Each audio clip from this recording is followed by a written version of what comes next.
everyone. We are going to be having this exciting kind of exclamation point to our 500th anniversary of the Reformation celebrations.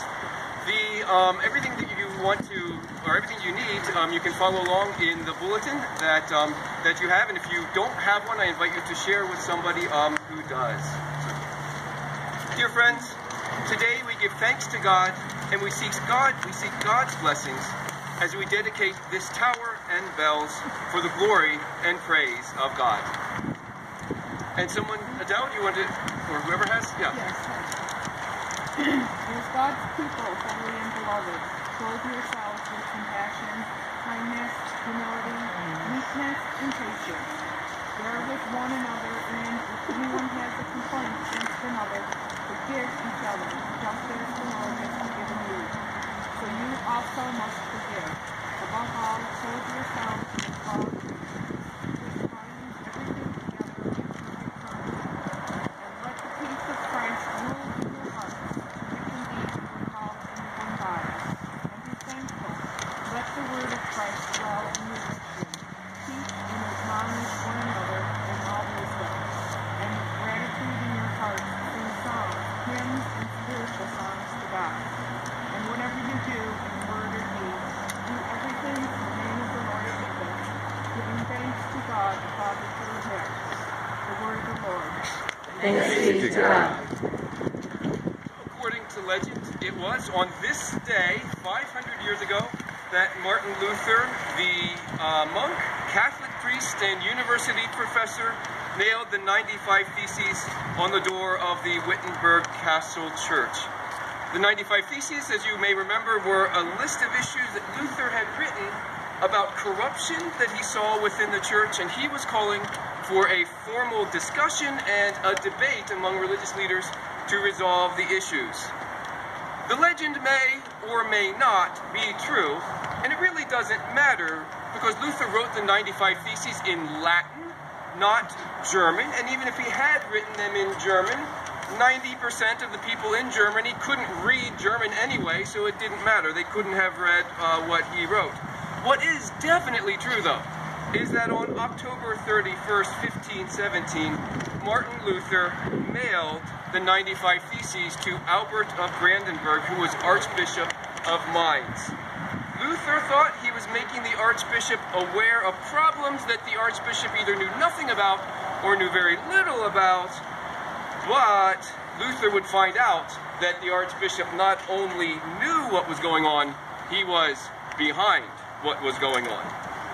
The Archbishop's efforts to silence Luther backfired, and through a combination of political, economic, and religious forces, Martin Luther became the figurehead of an enormous upheaval in Europe, the upheaval we now call the Protestant Reformation. Martin Luther is arguably the most important religious figure of the second millennium. And he and other people like Michelangelo and Copernicus, Erasmus, Columbus, and Gutenberg were shifting Europe out of the Middle Ages and into the Renaissance. The center of Luther's ideas was that God loved people and God wanted to be in relationship with them. The relationship that God wanted was based on faith and not on religious ceremonies or doctrines. You know the phrase, well, justification by grace through faith. It became the rallying cry of the Reformation. Luther believed that all people could directly relate to God. They didn't need priests or other religious leaders and professionals to intercede on their behalf. Luther pushed for Scripture to be made available to the masses. He translated the New Testament and later the Old Testament into the everyday language of the Germans. He pushed for free public education for all children. He encouraged critical thinking from all people. Of course, Luther was not a perfect person, and if you read the writings of his late in life, you realize he is very angry, very bitter. He seems to be scared, and his writings are filled with angry rages. We cannot deny that history has done horrible things with what he wrote then, using his writings to justify all sorts of atrocities. However, today we celebrate the core things of what the story of faith, not just Martin Luther, has brought us to. The sign by the road says 500 years of God's grace, or 500 years of grace in action Today we celebrate God's love, which held us yesterday, is holding us today, and promises to hold us into tomorrow. Amen.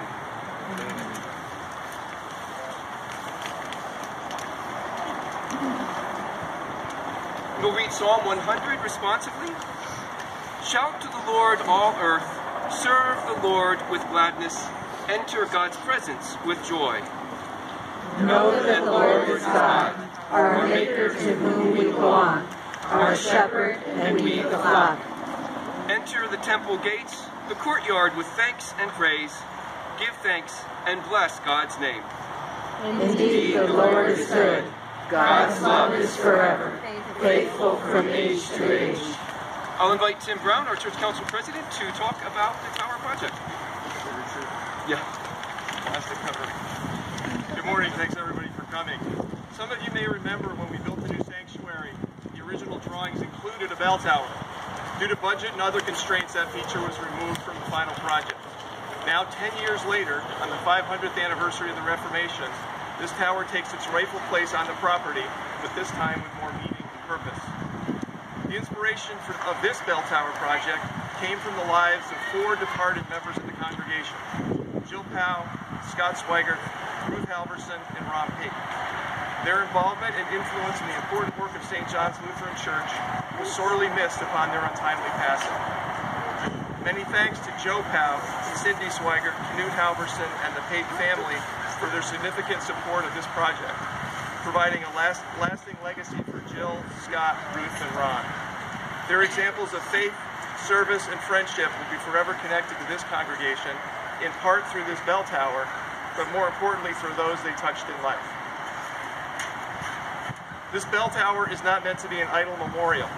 When approving the project, the sentiment of the congregation was that this bell tower could be a beacon to remind people of our church mission. All are welcome. We are a community of faith committed to living and sharing the love of God. We want our neighbors to know and become part of the worship, growth, service, and community activities we provide. Today, we dedicate this new bell tower and place it into service 10 years after it was first envisioned. Each time we hear the bells chime, we will be reminded of the people whose memory originated the project. We will be reminded that we are saved by grace through faith, and will be invited into the service that Jesus calls us all to perform. With that, I'll turn over to Tom Urbanek for the details of the project itself.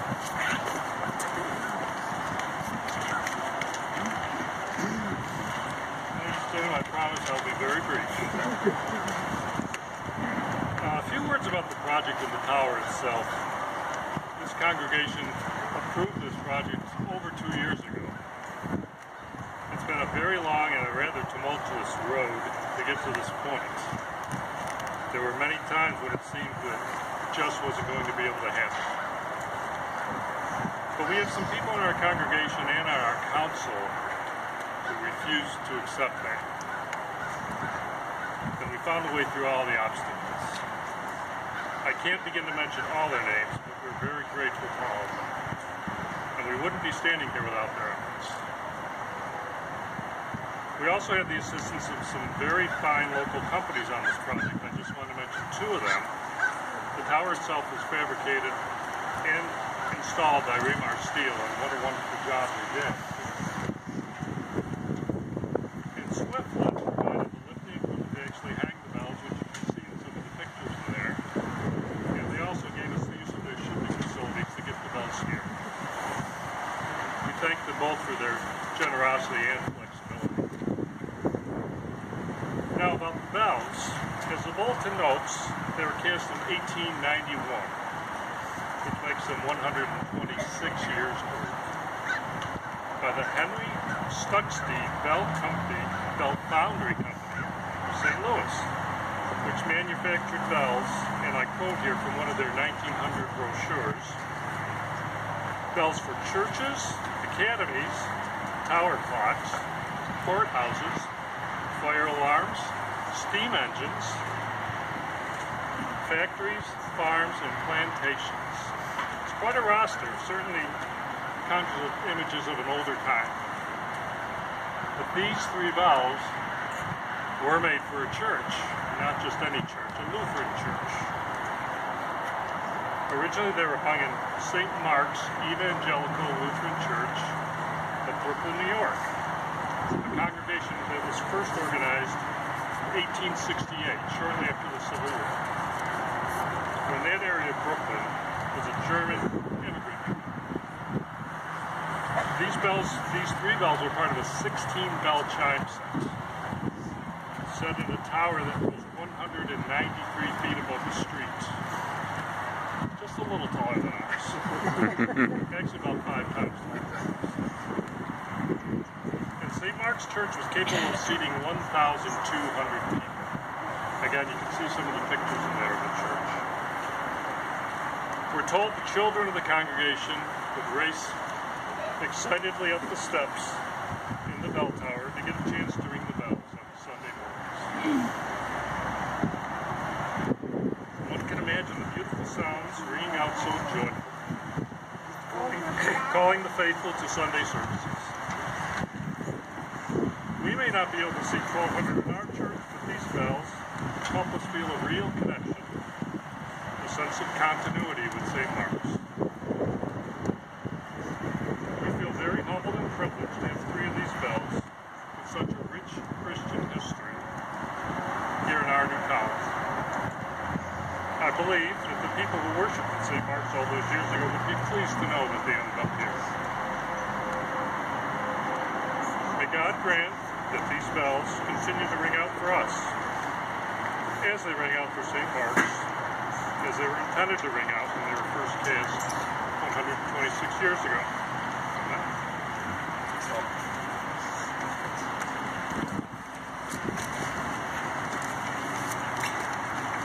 And we ask God, send your blessing upon these bells, which are restored to their work today. May they faithfully call people to worship and proclaim God's presence to the world.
With joy to God, our strength, and praise loud shout to the God of creation.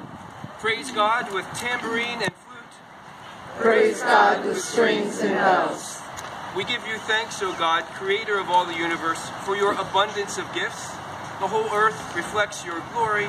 All your creatures praise you. We lift our voices to join the sounds and songs of heaven and earth, of things seen and unseen, in praise of your glory. You alone do great wonders, and by your wisdom you made the heavens and the earth. You have breathed your breath of mercy into your children, to hear from them a joyful shout with their own song. In the fullness of time, O God, you sang your new song, our Lord Jesus Christ, who is exalted by poets, musicians, and all your saints. Your Spirit is the breath of our music and song.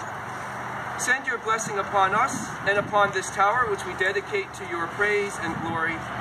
Enrich the lives of your people through it, and grant us faith to see your gracious purpose in it. By your Holy Spirit, let these bells once again ring out in proclamation of your name, inspire faith, and be a blessing to the community which makes them their home.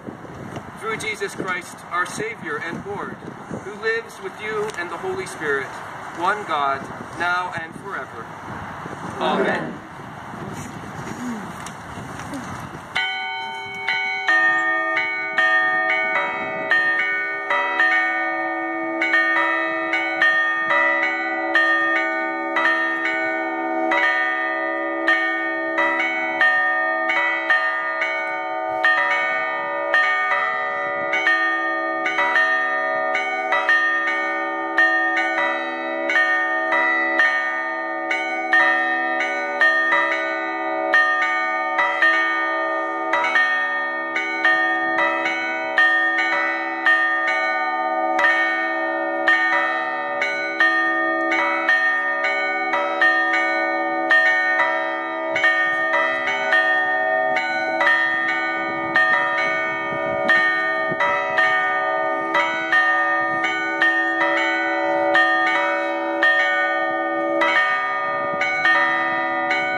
Let us pray. Lord God, before whose throne trumpets sound and saints and angels sing the songs of Moses and the Lamb, accept this tower and bells for the worship of your church, that with the voice of music we may proclaim your praise and tell it abroad. Through Jesus Christ, our Savior and Lord. Amen. And let us bless the Lord. Thanks be to God. The blessing of Almighty God, the Father, the Son, and the Holy Spirit be with us all. Amen. I invite all of you to come inside the sanctuary. It's warm and dry for a time of fellowship and some sweet treats and things to drink.